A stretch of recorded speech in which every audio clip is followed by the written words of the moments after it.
Hello नमस्कार साथियों, I hope कि आप सभी अच्छे होंगे, मस्त होंगे, ज़बरदस्त होंगे। आप सबों को खुशखबरी तो मिल ही चुकी होगी। जी हाँ साथियों, मैं बात कर रहा हूँ आईपीएस क्लर्क की, जो आपको कल ही नोटिफिकेशन देखने को मिल गया होगा। कितने पोस्ट पर देखने को मिला था? तो आप लोगों को 6128 जो है पोस्ट पर जो है वैकेंसी जो है आ चुकी है। सबसे बड़ी खुशखबरी की बात तो ये है आपका कि ये आपका जो है 14th नंबर का जो है ये। और आईपीएस में आपको बता दूँ क्या है, ये आपका जो है बैंक्स का एग्ज़ाम जो है कंडक्ट करवाती है और बहुत सारे जो है जो है का रिक्रूटमेंट जो है बच्चों को इसमें करती है। कौन कौन सा बैंक्स है मैं आपको बताऊंगा। 11 पार्टिसिपेटिंग जो है बैंक्स जो है एक्सेप्ट मतलब कि एसबीआई को छोड़ करके और ग्रामीण बैंक को छोड़ करके। एसबीआई का डिपार्टमेंट अलग है और ग्रामीण बैंक का डिपार्टमेंट अलग है। एसबीआई अलग आपको एग्जाम्स कंडक्ट करवाती है और ग्रामीण बैंक अलग करवाता है। आईपीएस जो है कुछ बैंकों को जो है पार्टिसिपेटिंग करके आपका जो बच्चों का रिक्रूटमेंट करती है। कौन कौन सा बैंक्स है मैं आपको जो है आगे बताऊंगा। अब देखिए आगे जो है लिखा हुआ इम्पोर्टेंट डेट,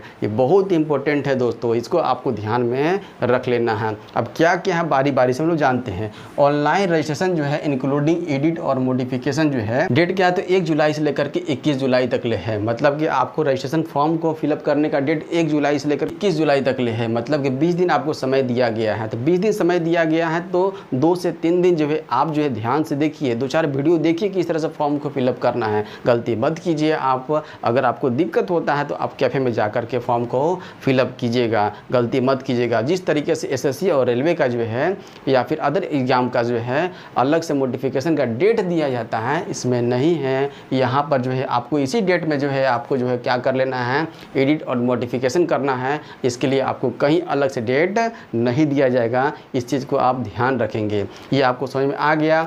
आपको जो है 1 सप्ताह के अंदर जो है आपको 1 वीक के अंदर जो है अपने फॉर्म को जो है फिलअप कर देना है। ठीक है, समझ में आ गया। आगे चलते हैं सेकंड नंबर पर, पेमेंट ऑफ एप्लीकेशन फ़ी का भी जो डेट आपका यही है। मतलब जिस तरीके से आप जो है फॉर्म का फिलअप कीजिएगा उसी जो है साथ साथ जो है आप जो है फ़ी को भी डाल दीजिएगा। मतलब आपको फॉर्म के साथ साथ फ़ी भी आप कर दीजिएगा। कितना फ़ी है आगे हम लोग बात करेंगे। 1 जुलाई से लेकर के 21 जुलाई तक ले ये भी आपका साथ साथ है। चलते हैं थर्ड पॉइंट पर।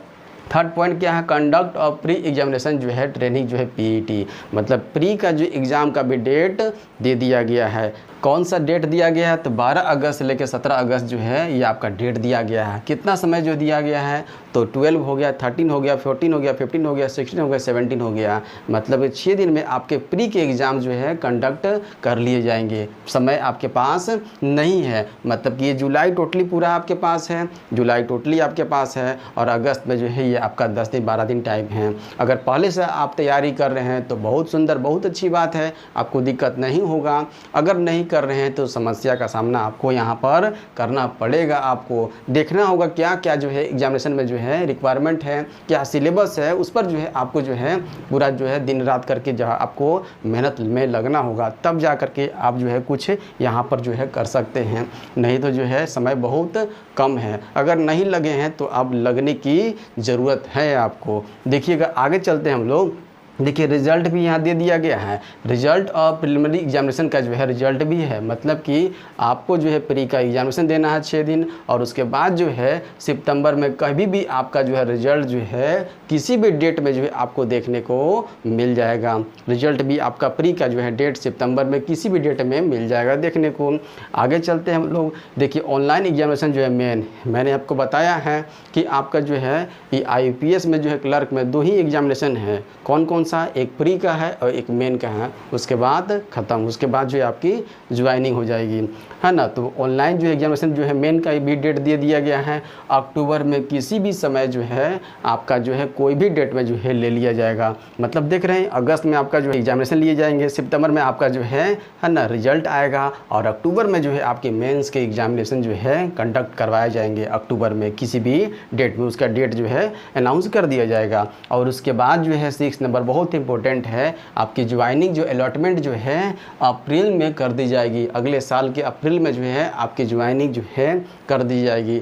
मतलब कि प्री का एग्ज़ाम कब होगा, प्री का रिजल्ट कब आएगा, मेंस का एग्ज़ाम्स कब होगा और आपकी ज्वाइनिंग कब होगी, पूरा तरह का जो है डेट जो है मेंशन कर दिया गया है। मतलब देखा जाए तो ज्वाइनिंग के प्रोसेस में जो है सबसे फास्ट अगर देखा जाए तो बैंक ही है। बैंक में जो है जितना प्रोसेस जो है फास्ट चलता है किसी अदर में आपको जो है कम्पिटिटिव में देखने को नहीं मिलेगा। चाहे आप एसएससी उठा लीजिए, चाहे आप जो है रेलवे उठा लीजिए, चाहे आप जो यूपीएससी उठा लीजिए, समय ज़्यादा लगता है सब में, पर इसमें जो है आपका समय ज़्यादा है ही नहीं। एक एक महीना का समय दिया गया है, इसके लिए बच्चों को जो है पहले से है तैयारी कर देनी चाहिए, है ना, क्योंकि ये आता है तो ज़्यादा नहीं, एक एक महीना का समय जो है दिया जाता है। यहाँ आपको ज्वाइनिंग में अप्रैल है, अप्रैल में ज्वाइनिंग आपका करवा दिया जाएगा। आई होप कि ये सभी चीज़ें जो है, सभी पॉइंट, सभी डेट जो है आपको समझ में आ गया होगा। अगर आपको दिक्कत हो रहा होगा तो आप नोट करके कहीं लिख लेंगे।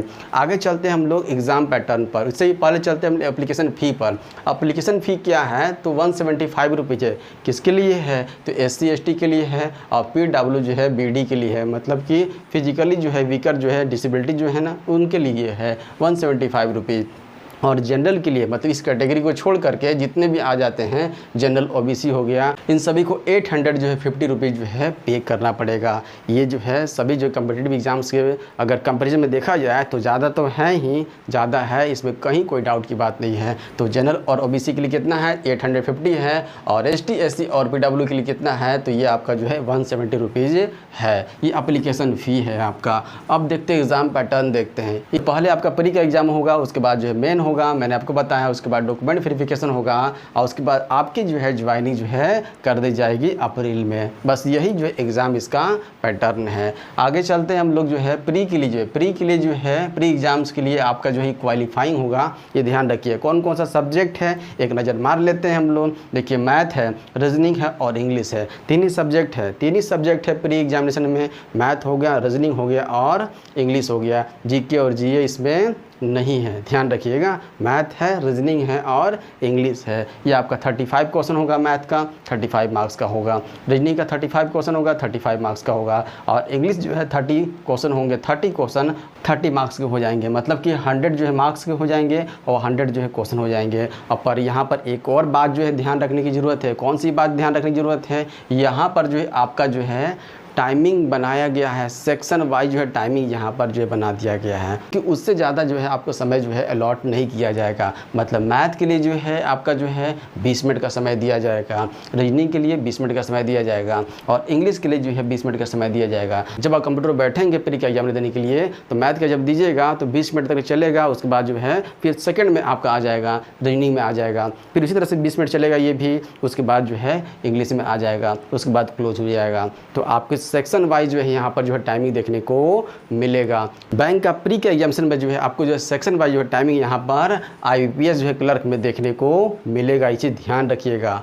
अब चलते हैं हम लोग आगे चलते हैं मेन एग्जामिनेशन के लिए। यही आपका जो है मेरिट बनाएगा, इस पर फोकस कीजिएगा। कौन कौन सब्जेक्ट है, ये सब्जेक्ट आपका जो है मैथ है 50 क्वेश्चन यहाँ पर 50 मार्क्स का हो जाएगा। यहाँ भी जो है सेक्शन वाइज टाइमिंग जो दिया हुआ है, मतलब कि सब्जेक्ट का जो सेक्शन वाइज है उसका टाइमिंग यहाँ पर भी अलॉट किया गया है, 45 जो मिनट दिया जाएगा। रीजनिंग भी है 50 क्वेश्चन है 50 मार्क्स का, 45 मिनट दिया जाएगा। मतलब इस दोनों के लिए मैथ और रीजनिंग के लिए जो है 45 मिनट जो है दिया जाएगा। GA के लिए यहाँ पर आपका GA है, जनरल अवेयरनेस है, ज़्यादातर जनरल अवेयरनेस आपका है। GK वाला पार्ट जो है थोड़ा कम है, पर ज़्यादातर आपका जो है पार्ट जो है जनरल अवेयरनेस है, मतलब कि करंट अफेयर्स यहाँ पर ज़्यादातर जो है बैंकिंग से रिलेटेड जो है पूछा जाता है।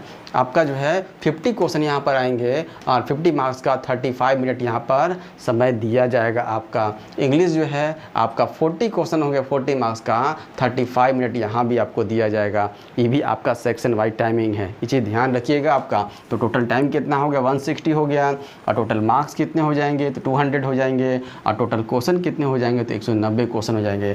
190 क्वेश्चन हो जाएंगे, 200 मार्क्स हो जाएंगे और 160 मिनट हो जाएंगे। यही आपका जो है मेरिट जो है डिसाइड करेगा कि आपने कितना जो है यहाँ पर स्कोर किया गया है। आप मैक्सिमम से मैक्सिमम जो क्वेश्चन अटेम्प्ट कीजिएगा और अपने एक्यूरेसी को मेंटेन रखिएगा। यहाँ तक आपको समझ में आ गया। आप चलते हैं आगे। देखिए आपका एज लिमिट लिखा हुआ है, मतलब एज जो है कितना चाहिए इसके लिए, तो 20 साल से लेकर के 28 साल के बीच में जो है जो भी कैंडिडेट है इस फॉर्म को फिलअप करना चाहते हैं भर सकते हैं। जनरल के लिए ये है, जनरल के लिए है ना। कहाँ से काउंटिंग किया जाएगा तो 1 जो है जुलाई से जो है 2024 तक ले आपकी जो है 20 साल जो है आपका जो है उम्र जो है हो जाना चाहिए, पूर जाना चाहिए, तब आप इस फॉर्म को भरने के लिए जो एलिजिबल हैं। ये जनरल के लिए है। अब जो ओबीसी के लिए, जो ओबीसी जो कैंडिडेट हैं वो अगर फॉर्म को फिलअप करना चाहते हैं तो उनको जो 3 साल का जो छूट दिया जाएगा, मतलब 28 में 3 आपको ऐड कर देंगे, 31 साल के भी होंगे ओबीसी वाले तो वो जो है इस फॉर्म को फिलअप कर सकते हैं, 31 साल तक ले फॉर्म को फिलअप कर सकते हैं, बशर्ते जो है उनको ओबीसी सर्टिफिकेट जो है डॉक्यूमेंट वेरिफिकेशन के समय जो है दिखाना होगा उनको। एसटी एससी के लिए 5 साल का छूट है, मतलब कि 28 से 5 को जोड़ दीजिए, 33 साल तक एसटी एससी वाला जो कैंडिडेट जो है भर सकते हैं फॉर्म को। पीएचडी मतलब हो जाए फिजिकली जो डिसेबिलिटीज़ हैं उनके लिए जो है 10 साल का छूट है, मतलब 28 में 10 को ऐड कर दीजिए, 38 साल तक जो है वो फॉर्म को फिलअप कर सकते हैं। और जो एक सर्विसमैन है जो पहले से काम जो कर रहे हैं उनके लिए 3 साल का छूट दिया गया है। आप लोगों को पता चल गया ये एज लिमिट पता चल गया। तो एक आपका क्वालिफिकेशन है, क्वालिफिकेशन क्या चाहिए तो बैचलर डिग्री चाहिए इन एनी स्ट्रीम, कोई भी स्ट्रीम, चाहे बीए हो किए हो, आप बीकॉम किए हो, बीएससी किए हो, कोई भी आप स्ट्रीम से किए हो, आप इस फॉर्म को फिलअप करने के लिए जो है एलिजिबल हैं, कर सकते हैं, फॉर्म को फिलअप कर सकते हैं, कोई दिक्कत नहीं है। आई होप कि आपको जो है सब चीज़ समझ में आ गया होगा। मैंने फ़ी के बारे में बता दिया, एग्ज़ाम पैटर्न के बारे में बता दिया, ये आपका जो है प्री का एग्जामिनेशन का क्या क्या जो है ये आपका सब्जेक्ट है मैंने बता दिया, मेन जो है एग्जामिनेशन के लिए क्या क्या सब्जेक्ट है मैंने बता दिया, एज लिमिट आपको बता दिया गया और जो है क्वालिफिकेशन बता दिया गया। समझ में आ गई यहाँ तक ले। अगले स्लाइड में हम लोग क्या देखेंगे कि स्टेट वाइज वैकेंसी जो है कितना है आप लोगों को, ये वेरी करता है, आपका ये वेरी करता है, कट ऑफ पर वेरी करता है, इसलिए जो है आप जो है स्टेट वाइज वैकेंसी अपना देख लीजिए कि आपके स्टेट में जो है किस तरह का वैकेंसी आई हुई है, उस वैकेंसी को आप देख लेंगे ध्यान से। उसके बाद जो है इसलिए मैंने बोला है कि 2 से 3 दिन समय लीजिए, आप ध्यान से देखिए कि कौन से स्टेट में जो है किस तरह की वैकेंसी जो है आई हुई है। उसके बाद हम लोग देखेंगे क्या है ना, पार्टिसिपेटिंग जो है बैंक, मतलब 11 बैंक कौन कौन सा बैंक में जो है ना रिक्रूटमेंट किया जाएगा बच्चों को, मतलब कि अगर आप जो क्वालिफाई करते हैं तो कौन कौन से बैंक में जो है आपके जाने की संभावना यहाँ पर रहेगी, किसको छोड़ करके, एसबीआई और ग्रामीण बैंक को छोड़ करके। अब देखते हैं उसके बाद सैलरी जो है, मतलब कि अप्रोक्स सैलरी जो है कितनी बनती है उसके बारे में हम लोग बात करेंगे। और जो है उसके बाद जो है सब्जेक्ट वाइज जो सिलेबस क्या होनी चाहिए, सब्जेक्ट वाइज सिलेबस, क्योंकि टाइम तो आपके पास नहीं बचा हुआ है। अब देखिए कौन कौन सा टॉपिक जो है, कौन कौन सा टॉपिक जो है सिलेबस में मेंशन किया गया है, उस टॉपिक पर काम करना जो है स्टार्ट कर देंगे। तो अगले स्लाइड में आप इन चीज़ों को मैं दिखा रहा हूँ, देखिएगा। स्लाइड में आपको जो है स्टेट और यूटी वाइज जो वैकेंसी आपको देखने को मिल रहा होगा, और साथ ही साथ मैंने लिख दिया है कि आपका 11 पार्टिसिपेटिंग बैंक्स कौन कौन सा है। पहले इसको देख लेते हैं हम लोग कि अंडमान और निकोबार में देखिए जो है 1 सीट है, एक जो है आपका वैकेंसी यहाँ पर है। आंध्र प्रदेश में कितना 105 है, अरुणाचल प्रदेश में कितना है तो 10 है, असम में कितना है तो 75 है, और जब बिहार में कितना है 237 है, चंडीगढ़ में कितना है तो 119 है, दिल्ली में 268 है, गुजरात में कितना है 236 है, और हिमाचल प्रदेश में कितना है तो 67 है, झारखंड में कितना है तो 70 है, केरला में कितना है तो 106 है, मध्य प्रदेश में कितना है 354 है, मणिपुर में कितना है तो 6 है, मिजोरम में 3 है, उड़ीसा में कितना 107 है, पंजाब में कितना है तो 404 है, और उसके बाद जो है सिक्किम में कितना है तो 5 है, तेलंगाना में कितना है तो 104 है, उत्तर प्रदेश में सबसे ज़्यादा जो है यहाँ पर है ना 1246 दिख रहा है, 1246 दिख रहा है। वेस्ट बंगाल में कितना है तो 331 है, आपका चंडीगढ़ में कितना है तो 39 है, दादर नगर और जो है दमन दीव में कितना है तो 5 यहाँ पर जो वैकेंसी है, गोवा में कितना है 35 है, हरियाणा में कितना लिखा हुआ है, हरियाणा में जो है 190 है, और जम्मू एंड कश्मीर में कितना है तो 20 वैकेंसी, कर्नाटका में कितना है तो 457 है, लक्षद्वीप में एक भी वैकेंसी आपका नहीं है, मत डाल दीजिएगा भूल से, है ना। महाराष्ट्र में कितना है तो 590 है, मेघालय में कितना 3 है, नागालैंड में 6 है, पुदुचेरी में 8 है, राजस्थान में 205 है, और तमिलनाडु में जो है 665 है, त्रिपुरा में 19 है, उत्तराखंड में 29 है। टोटल कितना है 6128 वैकेंसी जो है IBPS क्लर्क के लिए जो है निकाली गई है। ये आप जो है देख लेंगे, स्टेट वाइज वैकेंसी है, आप जो है कहीं पर मत डाल दीजिएगा। अगर आप डाल दीजिएगा तमिलनाडु में तो यहाँ पर जो है आपका जो है एक लैंग्वेज टेस्ट होता है, तो लैंग्वेज टेस्ट में तो आप तो फेल कर जाइएगा। यहाँ पर तमिल आपको आता है नहीं आता है ना। आप जो है केरला में भर दीजिएगा तो वहाँ पर मलयालम चाहिए आपको, तो वहाँ पर आप नहीं कर पाइएगा। इस चलते जो है वहीं पर भरिएगा जहाँ पर जो है वहाँ का लैंग्वेज जो है आपको आता होगा, है ना। आप वहीं पर भर दीजिएगा, सिर्फ वैकेंसी देख करके मत डाल दीजिएगा। हो सके तो अपने देखिए एरिया में देखिएगा, अपने जो है स्टेट में जो है आपकी वैकेंसी कितनी है, ठीक ठाक है तो वहीं डाल दीजिएगा।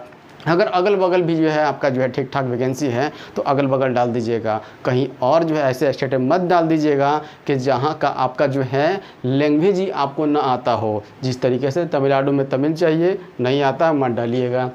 केरला में जो है मलयालम चाहिए, नहीं आता मत डालिएगा। कर्नाटका में जो कन्नड़ चाहिए, नहीं आता मत डालिएगा, नहीं तो फंस जाइएगा। ये आपका जो है वैकेंसी है। सबसे ज़्यादा वैकेंसी कहाँ दिख रहा है? सबसे ज़्यादा वैकेंसी जो है उत्तर प्रदेश में दिख रहा है। उत्तर प्रदेश में कितना दिख रहा है? तो ये जो है आपका 1246 दिख रहा है, सबसे ज़्यादा यहीं पर दिख रहा है। और उसके बाद कहाँ कितना दिख रहा है? उसके बाद जो है 1246 के बाद जो है उसके बाद सेकंड नंबर पर कौन सा है? तो सेकंड नंबर पर देखा जाए तो सेकंड नंबर पर जो है ये आपका सेकंड नंबर पर दिख रहा है। कौन सा? तमिलनाडु है। मत डाल दीजिएगा ध्यान से, अगर होंगे इस स्टेट से आप तभी इस स्टेट में डालिएगा, नहीं तो मत डालिएगा, फंस जाइएगा नहीं तो आप। उसके बाद थर्ड नंबर पर कौन सा है? तो थर्ड नंबर पर देखा जाए तो थर्ड नंबर पर जो है उसके बाद जो है थर्ड नंबर पर देखा जाए तो कौन सा दिख रहा है? ये आपका 400 नहीं, ये आपका दिख रहा है महाराष्ट्र में जो है, महाराष्ट्र के लिए जो है आपको मराठी चाहिए। क्योंकि आप जब काउंटर पर बैठिएगा, अब जब ज्वाइनिंग होगा आपका काउंटर पर बैठिएगा तो आपको जो है पब्लिक को डील करना है। वहाँ पर पब्लिक जो आएंगे तो आपको जो है वहाँ पर जो कन्वर्सेशन करना है, इसलिए जो है लैंग्वेज टेस्ट जो है लिया जाता है। और लैंग्वेज टेस्ट जो है सिर्फ एक इंटरव्यू के माध्यम से आपको देख लिया जाता है कि आपके पास वो लैंग्वेज है कि नहीं है। कोई ऐसा एग्ज़ाम जो है ऐसा कुछ नहीं होता है।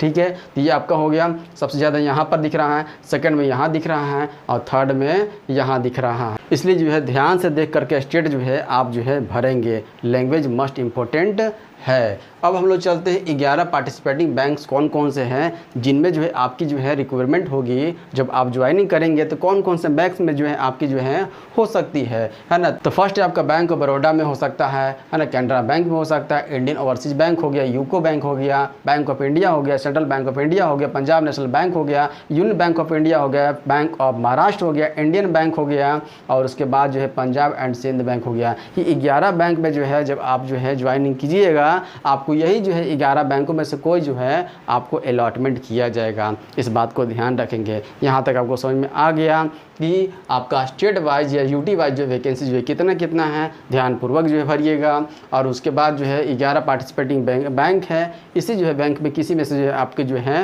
रिक्रूटमेंट जो है होगी, आपकी जो है अलॉटमेंट होगी। अब हम लोग चलते हैं सैलरी पे बात कर लेते हैं और जो है सब्जेक्ट वाइज सिलेबस जो है क्या होगा इस पर बात कर लेते हैं। नेक्स्ट स्लाइड में सैलरी के बारे में, सैलरी क्या बनता है ना, किस किस पर जो है आधार पर बनता है और अमाउंट जो है कितना जो है डिडक्ट होकर के लास्ट में कितना आपका नेट इनकम होता है उसके बारे में देख लेते हैं। देखिए बेसिक जो पे आपका होता है जो 19,900 जो है बेसिक पे होता है। IPS क्लर्क का जो है बेसिक पे कितना होता है? तो 19,900 होता है। और डियरनेस अलाउंस जो है ये आपका DA जो होता है 9,653.49 होता है। ये आपका जो है डियरनेस अलाउंस है। हाउस रेंट कितना अलाउंस दिया जाता है? हाउस रेंट कितना दिया जाता है? तो 2039 जो है 2039.75 जो है क्या दिया जाता है? तो हाउस रेंट आपका जो है इतना पैसा जो है आपको दिया जाता है ना, सैलरी में ही आपको इंक्लूड करके दिया जाता है। DA ऑन जो है ट्रांसपोर्ट अलाउंस, ट्रांसपोर्ट के लिए कितना दिया जाता है आपको? तो 291 रुपया जो है आपको जो है दिया जाता है। स्पेशल अलाउंस कितना दिया जाता है? तो 3,263 दिया जाता है। DA ऑन स्पेशल अलाउंस कितना दिया जाता है? तो 1,583 दिया जाता है। और ट्रांसपोर्ट जो अलाउंस कितना दिया जाता है? ये DA ऑन ट्रांसपोर्ट अलाउंस था, ये सिर्फ ट्रांसपोर्ट अलाउंस है, ये आपको 600 जो है पर मंथ दिया जाता है। अब सब मिला करके आपका ग्रोस अर्निंग कितना हो जाता है? ग्रोस अर्निंग जो 37,331 जो है हो जाता है। वहीं पर जो है कुछ डिडक्ट होता है, कुछ कटता भी है ना। क्या डिडक्टेंस कितना होता है? तो 3,255 जो डिडक्ट होता है और टोटल आपका नेट इनकम बनता है 34,075 रुपये जो है आपके जो अकाउंट में जो है मंथली आपको देखने को मिलेगा। ये तो था सैलरी के बारे में। आई होप कि आपको जो सैलरी के बारे में और कितना अमाउंट जो है किस किस जो अलाउंस के हिसाब से दिया जाता है मैंने आपको बता दिया। अगली बात है आपका सब्जेक्ट वाइज सिलेबस जो है, सब्जेक्ट वाइज सिलेबस आपका वीडियो बड़ा हो जाएगा, इसलिए मैं जो है कम्युनिटी जो है पोस्ट कर दूंगा आपका इसी चैनल पर। इस चैनल से आप जुड़ जाइए, आपको बेनिफिट होगा। और मैं जो आप लोगों के लिए क्या करना चाहता हूं, तो मैं आप लोगों के लिए मैथ और रीजनिंग का जो भी आपका जो प्रीवियस ईयर का जो क्वेश्चन है मैं उसको करवाऊंगा। उसको देखिएगा किस तरह से जो एनालिसिस कीजिएगा कि किस तरीके से क्वेश्चन जो है आपके जो फ्रेमिंग होते हैं। इस वीडियो को यहीं तक रखते हैं।